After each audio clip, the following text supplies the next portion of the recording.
All right, it's time to get some furred parts at the junkyard. It's a little slippery over there. I'm fat. My leg don't work very well.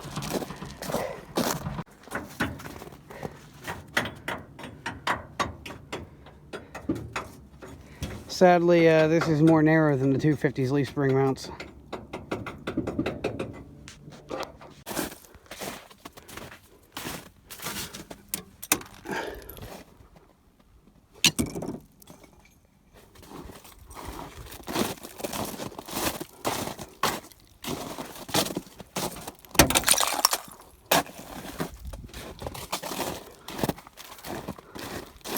So, I don't have big torch bits on me, so I can't get the mirrors off. I was hoping to get for Black Bear.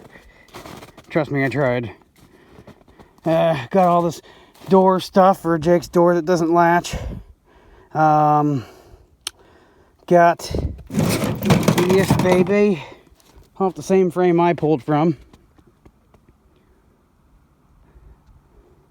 Hey, there's still some good window washer fluid in there. Froze. And it has overdrive. Oh, it's right there. I don't see that extra. Where's the pedals? Where's the pedals? That's a surprisingly classic looking speaker.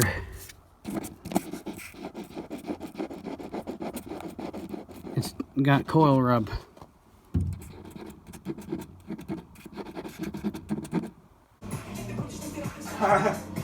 Nothing like a guy from Chernobyl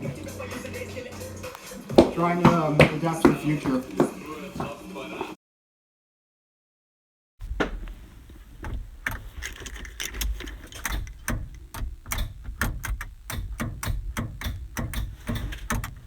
You know what, that makes sense, because if you flip this switch,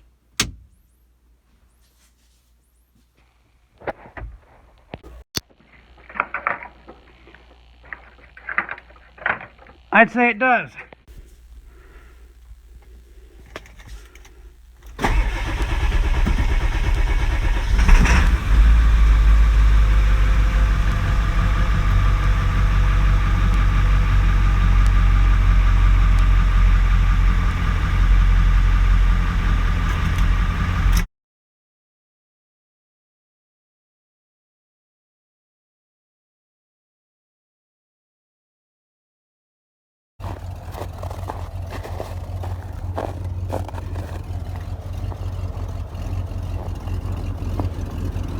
Oh, I can smell the fuel mixture being off. I need to get in there and give it a little gas. She's running rough being cold. It's like 0 degrees out right now.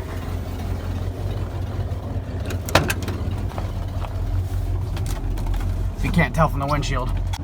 There is one feature I actually do prefer about EFI, and that's the fact that you can have an automatically raised idle until the engine hits a certain temperature. Here, you got to hold down the pedal more if you want a higher idle. Apparently the speedometer doesn't like the cold. Holy shit. This truck has a coat rack! Alright, so this is Jake's new truck. It's a 1997 Ford F-250 HD 7.3 liter turbo diesel. It's got some issues. I would have said bye-bye, but Jake got it. He paid $1,700 for it, and after the delivery it was like $2,500. But I mean, as you can see from the frame there, that's a good part of the frame, because that's the good side. So he's got he's been cutting and fixing the frame there. But so issues I've already fixed on it, or we've already fixed on it. This door latch over here didn't work. The tailgate latches didn't work. The tailgate was too bent to properly shut. I've hammered that out. The frame was starting to buckle. Jake's cut out and welded in some brace material on the other side. We got a spare leaf spring mount because that's bad. It had 2 bad batteries. He took the batteries out of his van and we rigged them up to work, even though they're the wrong group size. Battery tray mounts were already missing when he bought it. I need to investigate. There's no current coming out of the alternator. It's running at like 10 volts when it's running. Let's see. What other issues? That door doesn't latch. It's missing the cylinder lock. It's missing the handle on the inside. There were no door keys that came with the vehicle. And I even double checked. The ignition key doesn't fit there. So it isn't like it's a modern vehicle where the keys are the same. What else? Yeah, that's got to be dealt with. Jake's rear gas tank mount is rusted away. The straps are gone. The heat shielding for the exhaust between the bed is completely rusted to like flaky cardboard, but who gives a shit if the bed gets warm. The 4-wheel drive does work. Parking brake is froze. Parking brake cable snapped. There is no life out of the hydraulic brake system. We have found a fluid. The brake master cylinder seems to have an issue as well. The rubber seal on the cap is bad, but I've got that rigged up where it's sealed. But if you step on the brakes, you hear a squeaking from the brake master cylinder, and it's not generating much pressure. Jake's removing his gas tank to deal with a pinhole in the brake line back there. So should I have to take out this fucking brake? Oh my god.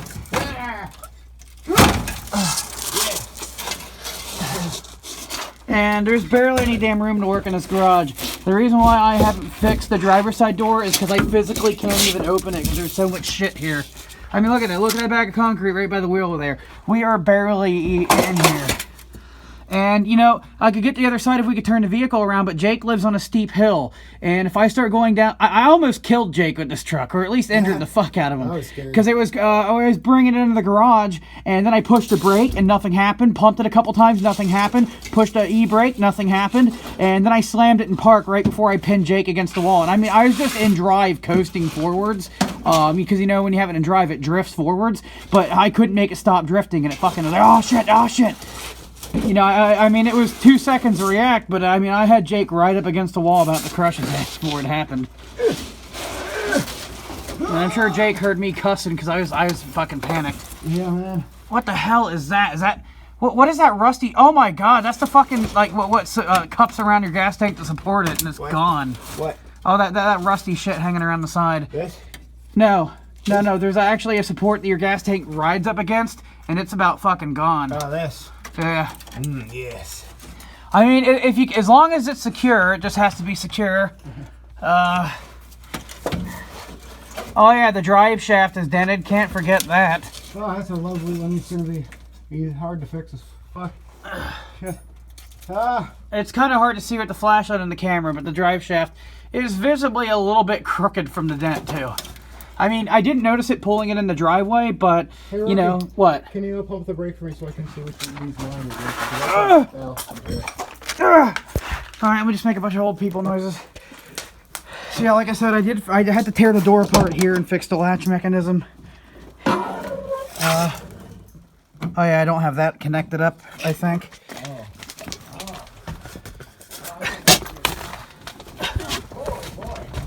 What? Oh my god! Oh my god! Holy shit. What the fuck? Hey Jake! Yeah. Can you see my hand? No, I'm currently up against the tank. Oh. Well anyways, I can stick my hand through your floorboard.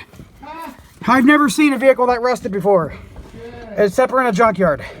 Okay, you can stop now. I know exactly where the leak is.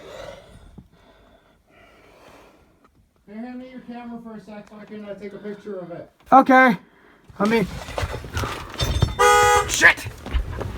His isn't a normal forward horn. Instead of the buttons here, it's in the center of the steering wheel. So every time I go past it, I honk it with my arm. Every time. I've never had a vehicle where the horn was just the center of the steering wheel. So, believe it or not, the van might be going back into service. The guy he bought the van off of like a year ago just got a hold of him and said, I think I found the title, and posted the VIN number for the van. And it matched. The van is going to be legally able to be on the road soon enough. Oh. Oops, sorry. Yeah, I'm just trying to record how fucking not gay your pipes are. Yeah. Abandoned ship. Wiring up the truck is too much drama, so instead we're wiring up the van. Because title's coming. And there's not many eggs you have to throw in this basket to make an omelet. The truck needs, I'd say, about somewhere between $1,000 and $2,000 worth of eggs. We don't even know how many repairs it needs yet. So this video is getting kind of long, and it's got weeks of video clips in it. Where we left off at the truck, the brake master cylinder is filled with rust and the pistons can barely move in it. The brake booster is bad and doesn't build up pressure. And the van, we're at a point where the wiring harness box melted because there was like an engine bay fire and it was at the electrical system. So the wiring harness is completely screwed on both sides. And the difficult part about wiring it is Jake actually lost the wiring harness parts he cut off, and in the engine bay, you know, they were burnt black, and the wire colors don't match from the inside of the vehicle to the outside of the vehicle, so it is now the struggle of figuring out what wires do what in the inside and connecting them up to the properly functioning wires on the outside. And sometimes it might be something where like a thick wire on the outside connects to 3 thin wires on the inside or something like that, so we have to be sure we have it hooked up right.